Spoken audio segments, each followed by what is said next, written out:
हरिओम प्रिय दर्शकों, यदि आपकी तुला राशि या तुला लग्न है, इस वीडियो को बहुत ध्यान से देखिएगा, क्योंकि अब इन 6 दिनों में आपके कई काम ऐसे हैं जो कि बन सकते हैं। तो कौन से काम हैं कि जो बनेंगे और इन कामों के बनने के पीछे क्या कारण है, और कुछ ऐसी गलतियां हैं जिन्हें आपको नहीं करनी, क्योंकि इन गलतियों को करने से ये जो फल मिलना है तो हो सकता है उसमें कमी आ जाए। तो क्या कारण है, आइए समझते हैं। प्रिय दर्शकों, शुक्र अब उदय होने वाले हैं 31 जनवरी को, 31 जनवरी को। शुक्र का ये उदय काल जो है तो एक ऐसा मौका है कि आपके लिए समझिए कि तिजोरी मिल गई थी, परंतु भैया चाबी नहीं मिली थी। अब चाबी मिलने वाली, क्योंकि शुक्र अपने मित्र की राशि शनिदेव की राशि मकर राशि में गोचर कर रहे थे। यह गोचर काल बहुत अच्छी स्थिति में, और खासकर तुला वालों के लिए ये जो गोचर काल है एक ऐसे भाव में हो रहा था जहां पर शुक्र आके बहुत कुछ देते हैं, क्योंकि यहां पर शुक्र को कारक तत्व प्राप्त हो जाता है, यानी कि बहुत बली हो जाते हैं शुक्र।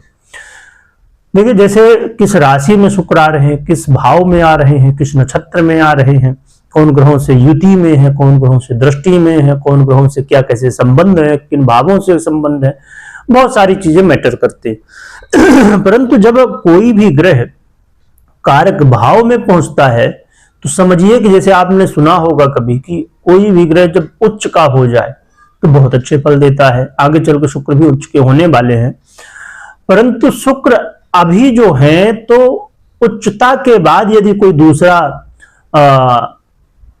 मौका हो सकता है, वो है कारक भाव। तो शुक्र कारक भाव में यहां पर अब गोचर कर रहे हैं, और जिसकी वजह से आपके लिए बड़े अच्छे फल दे सकते हैं, परंतु कुछ गलतियों से बचना भी है। क्योंकि सीधी सी बात वो है कि आपने पहले कभी ना कभी सुना होगा कि राक्षस लोग बहुत तपस्या किया करते थे, और जब तपस्या करते तो भगवान वरदान भी देते थे, और जब वरदान देते उस वरदान का जब दुरुपयोग करते थे तो उनकी शक्ति क्षीण हो जाती थी। तो वही वाली चीजें हुआ करती हैं कि जब हमें कोई मौका मिलता है उसको यदि हम सही ढंग से ना समझे, यूज ना करें, तो सीधी सी बात है वो मौका गया हमारे हाथ से। चलिए समझते हैं।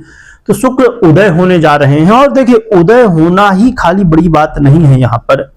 यहाँ पर बड़ी बात यह भी है कि ये नक्षत्र गोचर कहां पर हो रहा है। नक्षत्र गोचर इनका मंगल के नक्षत्र धनिष्ठा में, धनिष्ठा नक्षत्र में है, और मंगल महाराज धनिष्ठा नक्षत्र के अधिपति तो हैं, वो तो ठीक है, पर ये आपके सप्तमेश भी हैं और द्वितीयेश भी हैं। क्या मतलब होगा कि ये भी समझें। शुक्र का गोचर काल आपके जीवन में सुखों में वृद्धि करने वाला होगा। क्या? सुखों में वृद्धि। अब रही बात कि सुखों में वृद्धि कैसे होगी।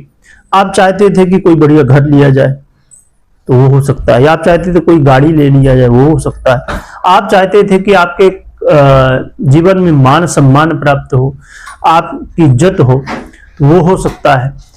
आपके घर में यदि समस्याएं, लोग आपस में लड़ाई झगड़े वाद विवाद ये सब चीजों में पड़े हुए थे, तो वो चीजें ठीक हो सकती हैं।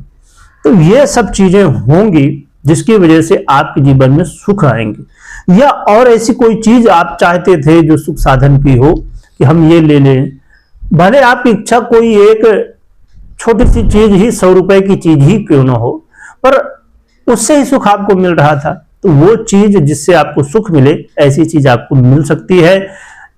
ऐसा कुछ हो सकता है जिससे आपके जीवन में सुख आए, आनंद आए। इसके अलावा इस समय कुछ ऐसे मित्र, कुछ ऐसे लोग हैं जिनको आप जानते थे, पहचानते थे, और बहुत समय से भैया मुलाकात नहीं हो रही थी या बात नहीं हो रही थी। तो इस समय ऐसे लोगों से मुलाकात, बात हो सकती है जिससे आपके मन को आनंद हो। और शुक्र महाराज आपके जीवन में इस समय ट्रेवल भी करवाएंगे। कौन से ट्रेवल? जैसे बहुत सारे लोगों को घूमने का मन होता है कि भैया यहाँ घुमाएं, वहां घुमाएं, है ना। तो घूमना फिरना यदि आपको अच्छा लगता है, शुक्र इसके लिए भी आपको सहयोग कर सकते हैं। और बहुत अच्छी बात यह है कि शुक्र आपके करियर में भी बदलाव लाएंगे। और शुक्र को आप जानते हैं कि वो ग्रह हैं जो कि धन संपत्ति देने वाले ग्रह हैं, साधन देने वाले ग्रह हैं। तो आपके करियर में यदि आप चाहते थे कुछ मान सम्मान हो, यदि खासकर चाहते थे कि कोई यदि बहुत दबाव बन रहा लगातार और आप परेशान हैं, तो शुक्र महाराज आपके अब जीवन में ये परेशानी को कम करेंगे। यानी करियर में अब आराम मिलेगा। आराम का मतलब ये नहीं कि बैठने को मिल जाएगा कि भैया काम मत करो और हम सैलरी आपको देते हैं। इसका मतलब ये नहीं है कि काम का बहुत ज्यादा प्रेशर था तो वो कम हो जाएगा और जिससे आप नॉर्मली जो काम अच्छे से कर सके उतना होगा। तो वो चीजें यहाँ पर होने वाले हैं। इसके अलावा शुक्र आपके, देखिए मैं अब यहाँ मंगल को भी इंक्लूड कर रहा हूं धनिष्ठा नक्षत्र में जो गोचर कर रहे, मैंने बताया है ना, शुक्र मंगल के नक्षत्र धनिष्ठा में गोचर कर। इससे आपको अपने व्यापार में, और खास करके शुक्र से रिलेटेड व्यापार है, चाहे वो फिल्म इंडस्ट्री हो, होटल इंडस्ट्री हो, ब्यूटी इंडस्ट्री हो या बहुत सारी चीजें, तो आपके व्यापार में इस समय अब लाभ होगा, आपको स्थायी लाभ भी होगा। तो शुक्र का एक गोचर काल कई तरह से, अभी समझिए एक बहुत ही अच्छी बात उन लोगों के लिए है जो लोग ज्वेलरी से संबंधित, जैसे ज्वेलर्स होते हैं ना, यदि आपका ज्वेलरी या ज्वेलर से संबंधित, या अब जैसे कुछ माताएं बहनें हार वगैरह या और भी ऐसी बहुत सारी श्रृंगार की चीजें होती हैं, तो वो उससे रिलेटेड आपका काम है, तो यहां पर आपको ये लाभ करवाएंगे। तो और भी ऐसे बहुत सारे क्षेत्र हैं जहां पर शुक्र आपको, क्योंकि देखिए शुक्र या कोई भी ग्रह बहुत सारे कारक तत्वों का आधिपत्य रखता है, और खासकर शुक्र और देवगुरु बृहस्पति, वो ये दो ग्रह ऐसे हैं जिनके पास बहुत सारे कारक तत्व, और खासकर वो कारक तत्व जो हमारे जीवन में डायरेक्ट बहुत ज्यादा इन्वॉल्व है। इसलिए शुक्र का ये उदय काल है। देखिए अब है तो 6 दिनों का ही मौका, परंतु आपको प्रयास करना है कि इन 6 दिनों में इसका बेनिफिट लेना है। अब हम बात करते हैं कि गलतियां क्या हो सकती हैं। गलतियों में यहां आंख बंद करके भरोसा किसी के ऊपर नहीं करना, क्रोध नहीं करना, धैर्य के साथ, और ऐसा नहीं कि आपके मन में आया कि नहीं ये करेंगे तो बस हो ही जाएगा। भैया चीजों को ऐसा नहीं कि हम जो सोचे तो बिल्कुल सही ही है, कई बार हमारी सोच गलत हो सकती है या हम नहीं समझ पा रहे, तो सोच समझ के कामों को करना है, जानकारी व्यक्ति की सलाह भी लेना है, फिर आगे कामों को करना है।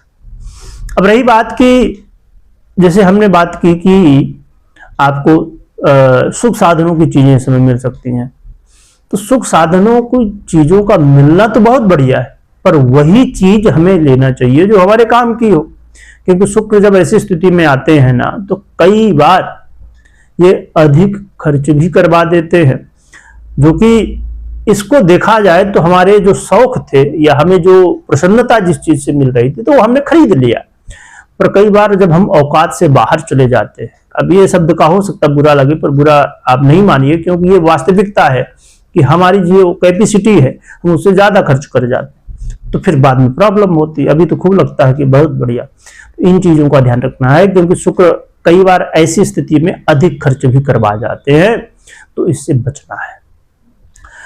शुक्र महाराज की पर्सनल कुंडली में कैसी स्थिति, इस बात को बहुत ध्यान दीजिएगा। और जो मैंने बताया कि ये प्रॉब्लम हो सकती है, तो वो प्रॉब्लम तब ज्यादा बढ़ जाती हैं जब शुक्र अच्छी स्थिति में पर्सनल कुंडली में ना हो, और जो हमें अच्छे फल मिलने थे वो कम हो जाते हैं। इसलिए चेक करिएगा, समझिएगा क्या कैसे है शुक्र की स्थिति। गोचर के अनुसार क्या उपाय कर सकते हैं, तो गोचर के अनुसार भगवान विष्णु और माता लक्ष्मी की आराधना करिए, और बहुत सरल है।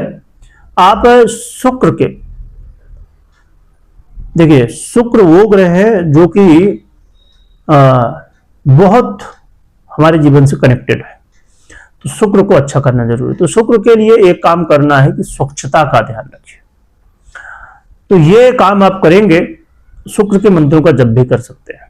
तो इनमें से जो भी उपाय आपको लगे कर सकते हैं, और शुक्र के अच्छे प्रभाव को मिल सकते हैं। कमेंट में जय लक्ष्मी नारायण भगवान लिखिएगा, खूब स्मरण करिएगा। वीडियो देखने के लिए बहुत बहुत धन्यवाद।